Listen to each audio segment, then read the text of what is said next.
आज की हमारी कहानी एक ऐसे लड़की की है जिसका नाम माइकल है और वो अपने माता पिता के साथ एक पुराने घर में सेटल होने के लिए आता है। कुछ समय बाद माइकल को यह एहसास होने लगता है कि उसके घर के पास बने शेड में कोई भूत रहता है। माइकल की बात अपने माता पिता और स्कूल फ्रेंड्स को बताने की कोशिश करता है, लेकिन कोई भी उसकी बात मानने को तैयार नहीं होता। फिर एक दिन माइकल उस भूत से बात करने की कोशिश करता है, जिस पर उसे मालूम होता है कि वो भूत नहीं बल्कि एक जादुई इंसान जैसा दिखने वाला आदमी है, जिसके दो बड़े बड़े विंग्स भी हैं। यह आदमी माइकल की लाइफ को कैसे बदल देता है, ये जानने के लिए बने रहिए हमारे साथ। कहानी के शुरू में हम माइकल को उसके माता पिता के साथ एक पुराने घर में जाता हुआ देखते हैं। ये घर माइकल के पिता ने ऑक्शन में खरीदा है। माइकल के माता पिता उस घर को लेकर बहुत एक्साइटेड दिखाई देते हैं, क्योंकि माइकल की माँ प्रेग्नेंट है और जल्द ही वो बच्चे को जन्म देने वाली है, जिसके कारण वो माइकल पर खास ध्यान नहीं दे पाते हैं। माइकल को ये घर कुछ खास पसंद नहीं आता। फिर हम देखते हैं कि माइकल टाउन के स्कूल में है और कुछ लड़के माइकल को बुली कर रहे हैं। माइकल को एक्रोफोबिया होता है, यानी ऊंचाई का खौफ,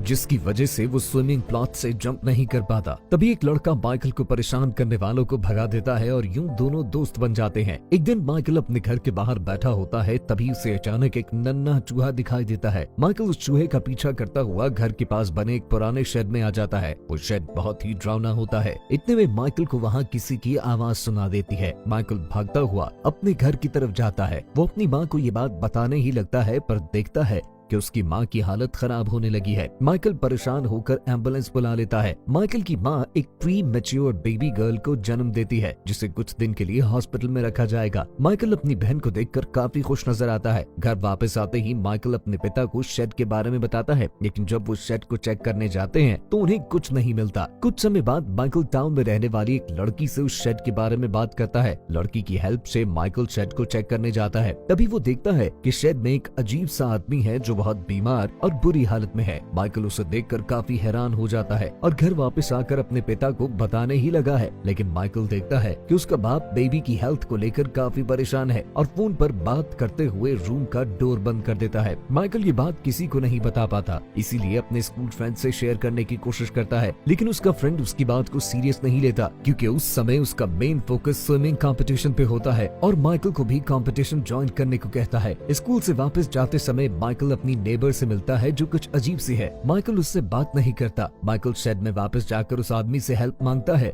लेकिन वो अजीब आदमी मदद करने से साफ इनकार कर देता है। अगले दिन माइकल अपने पेरेंट्स और बेबी सिस्टर से मिलने जाता है, जहां उसे ये मालूम होता है कि उसकी हालत पहले से भी खराब है। हॉस्पिटल में माइकल एक बूढ़ी लेडी से मिलता है जो माइकल को परेशान देख उससे बात करती है। माइकल उसे अपनी सिस्टर के बारे में बताता है। वो बुढ़िया माइकल को एक अंगूर देते हुए कहती है कि ये सब ठीक हो जाएगा, घबराने की कोई बात नहीं। अगले सीन में हम देखते हैं कि माइकल और उसका पिता घर में खाना ऑर्डर कर रहे हैं। माइकल बचा हुआ खाना लेकर शेड में उस आदमी को दे देता है। काफी समय बाद स्वादिष्ट खाना खाकर आदमी बहुत खुश दिखाई देता है। तभी माइकल एक बात नोटिस करता है कि आदमी के बैक पर दो विंग्स हैं और शेड में जगह जगह पर विंग्स भी बिखरे हुए नजर आते हैं। माइकल हॉस्पिटल में ओल्ड लेडी को उस अजीब आदमी के बारे में बताता है। ओल्ड लेडी माइकल को उसकी हेल्प करने को कहती है और फिर से माइकल के हाथ में अंगूर देती है। फिर हम देखते हैं कि माइकल की सिस्टर और फैमिली घर वापस आ जाते हैं। वो अपनी सिस्टर को देखकर खुश दिखाई देता है और उस आदमी के लिए शेड में खाना और मेडिसिन लेकर जाता है, जिससे आदमी की हेल्थ ठीक होने लगती है।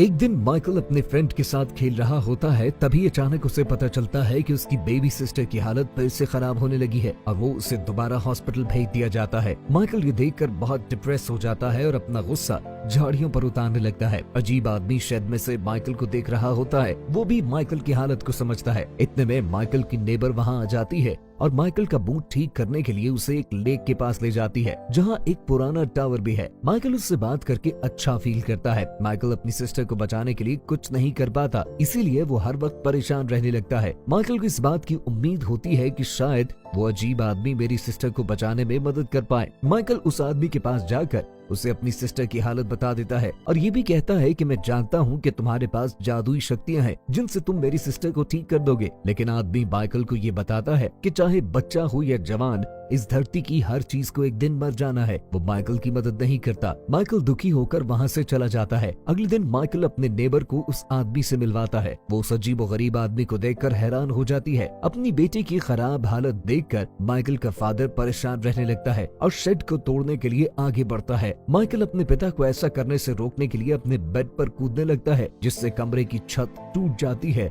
और माइकल छत से गिरता हुआ नीचे बेड पे गिर जाता है। अगले दिन माइकल उस ओल्ड लेडी से दोबारा मिलता है। वो माइकल को परेशान देख के उसे हिम्मत देती है और बताती है कि हमें जीवन में आने वाली मुश्किलों का डट कर सामना करना चाहिए। तभी डॉक्टर ये बताते हैं कि उसकी सिस्टर को हार्ट प्रॉब्लम है और हम उसे नहीं बचा पाएंगे। फिर हम देखते हैं कि माइकल का बाप घर की सफाई करते हुए अचानक दोबारा से शेड को नष्ट करने निकल पड़ता है। माइकल के रुकने के बावजूद वो नहीं रुकता। माइकल का पिता शेड को आग लगा देता है, जबकि माइकल अपनी नेबर की हेल्प से उस आदमी को शेड से बाहर निकालकर पुराने टावर में ले जाने में सफल हो जाता है। उस आदमी के साथ अच्छाई करने पर माइकल की लाइफ भी अच्छी होने लगती है। माइकल का फादर घर को डेकोरेट करता हुआ दिखाई देता है। माइकल की सिस्टर और माँ घर वापस आ जाते हैं और सभी खुशी खुशी रहने लगते हैं। माइकल और उसके नेबर ने आदमी की खूब केयर की, जिसके कारण वो काफी ज्यादा रिकवर हो चुका है। वो आदमी उन्हें बताता है कि वो इंसान नहीं बल्कि एक क्रिएचर है और उसका नाम स्केलिग है और मानव जाति जब से इस दुनिया पर है वो तब से जिंदा है और धरती पर ही जिंदगी बिता रहा है। फिर वो उन्हें अपने टूटे हुए विंग्स दिखाता है जो समय के साथ साथ हील हो रहे हैं और एक दिन वो वॉक करने लगता है। उस आदमी को बचाते समय आग के कारण बाइक का हाथ जल गया था। स्केलिग माइकल और उसकी नेबर का हाथ पकड़ता है। तीनों हवा में उड़ने लगते हैं। उसके बाद दोनों मिलकर स्केलिग के विंग्स वॉश करते हैं और उसकी हालत ठीक करते हैं। स्केलिग अब पहले से अच्छा दिखाई देने लगता है। वहाँ से निकलते हुए माइकल देखता है कि उसका हाथ पूरी तरह से हील हो चुका है। तब उन्हें रियलाइज होता है कि स्केलिग एक जादुई जीवित है जो ज्यादा समय तक जीवित रहने के कारण डिप्रेस और नाउमीद हो गया है, इसीलिए अकेला रहता है और खुद पर से यकीन खो चुका है। अगले दिन माइकल की सिस्टर के ऑपरेशन का दिन आ जाता है। माइकल भागता हुआ स्केलिग के पास आ पहुँचता है और उससे मदद करने को कहता है, लेकिन वो कहता है कि मैं तुम्हारी कोई मदद नहीं कर सकता। भावुक होकर माइकल उस ओल्ड लेडी से मिलने हॉस्पिटल आ जाता है। तब वो जानता है कि लेडी की डेथ हो चुकी है। माइकल उस लेडी के बोले हुए लफ्ज याद करता है कि अगर तुम अच्छे हो तो तुम्हारे साथ अच्छा होगा, इंसानियत को कभी मत भूलना। माइकल वापस स्केलिग के पास हेल्प मांगने के लिए भागता है। माइकल का दोस्त स्विमिंग कंपटीशन हार जाता है क्योंकि माइकल वहाँ नहीं आया। परेशान होकर वो माइकल से मिलने जाता है और रास्ते में माइकल को टावर की तरफ बढ़ता हुआ देखता है। वो माइकल से वजह जानने की कोशिश करता है, लेकिन माइकल उससे बताता है कि मेरी सिस्टर की जान खतरे में है। वो बाद में सब कुछ बताने का प्रॉमिस करता है। उसका दोस्त वहाँ से वापस चला जाता है। माइकल स्केलिग को कहता है कि तुम अच्छे आदमी हो, इसीलिए प्लीज मेरी सिस्टर को बचा लो। वो फिर से इनकार करता है और माइकल कहता है ये दुनिया होप और पेट पर जिंदा है और मैं जानता हूँ कि तुम सब ठीक कर सकते हो, लेकिन करना नहीं चाहते। मैं तुम्हारा यकीन वापस जरूर लाऊंगा। ये बोलकर माइकल टावर के ऊपर से कूदने के लिए चढ़ जाता है, ये जानते हुए भी कि उसे हाइट्स का खौफ है। माइकल टावर से कूद जाता है। स्केलिग ये देखते ही उड़कर माइकल की जान बचा लेता है और दोनों लेक के ऊपर से उड़ने लगते हैं। इस छोटे लड़के की वजह से स्केलिग में फिर से उम्मीद जाग जाती है और वो पहले जैसा हो जाता है। स्केलिग को एहसास होने लगता है कि दुनिया को उसकी जरूरत है। वो काफी समय तक पहाड़ों और जंगलों के ऊपर उड़ते रहते हैं। बीच रास्ते माइकल की आंख लग जाती है। माइकल को सुरक्षित जगह छोड़ने के बाद स्केलिग माइकल की सिस्टर के पास हॉस्पिटल आ जाता है। वो माइकल की मां को जादू की मदद से सुला देता है और बच्ची को अपने हाथ में लेकर उसे ठीक कर देता है। डॉक्टर्स बेबी गर्ल को ठीक देखकर हैरान हो जाते हैं। अगले दिन माइकल की नेबर उसे जगाती है और वो अपनी सिस्टर को देखने के लिए घर की तरफ भागता है। अपनी बहन को ठीक देखकर उसकी आंखों में खुशी के आंसू बहने लगते हैं, क्योंकि वो जानता है